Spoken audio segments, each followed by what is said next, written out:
एकाच शेतामध्ये अनेक बैलजोड्या एकत्र नांगरणी करत आहेत। महिला वर्ग या शेतीच्या कामांमध्ये पुरुषांच्या खांद्याला खांदा लावून काम करतायत।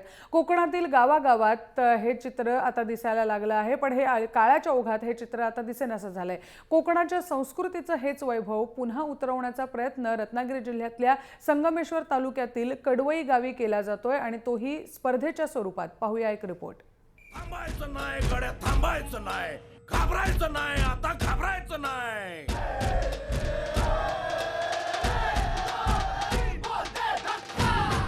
कोकणात शेती करताना पूर्वीच्या काळी कोणाला मदत लागली तर अख्खं गाव धावून येत असे, पण आता कोकणातून पारंपरिक पद्धतीची शेती हद्दपार होत चालली आहे।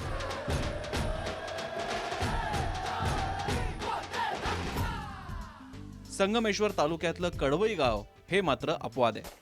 गावातील शेतकऱ्यांनी सामुदायिक शेतीची परंपरा आजही जपली आहे। मात्र ही परंपरा सुरू ठेवत असताना त्याला जोड दिलीये ती स्पर्धेची।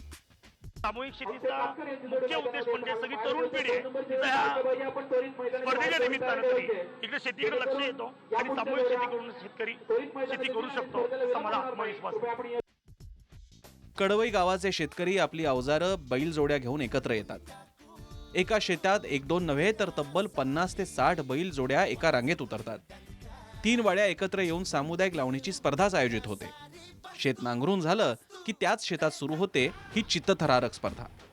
शेतीकडून लोक तरुण वर्ग थोडासा लांब होत चाललाय आणि ह्या तरुण वर्गानं पुन्हा एकदा शेतीकडे प्राधान्यानं आपण वळावं यासाठी हा प्रामाणिक प्रयत्न या ठिकाणी आपण चालू केलेला आहे आणि ह्या प्रयत्नातून चांगल्या प्रमाणात लोक शेतीत उतरावीत आणि आपल्या देशाची भरभर व्हावी म्हणून हा एक शेतीचा प्रयोग या ठिकाणी चालू केलेला आहे।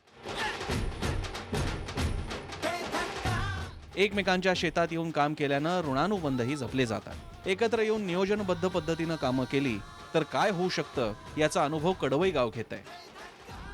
कदाचित अशाच गावामुळे गाव करील ते राव काय करेल अशी म्हण जन्माला आली असावी। मुश्ताक खान, जय महाराष्ट्र, रत्नागिरी।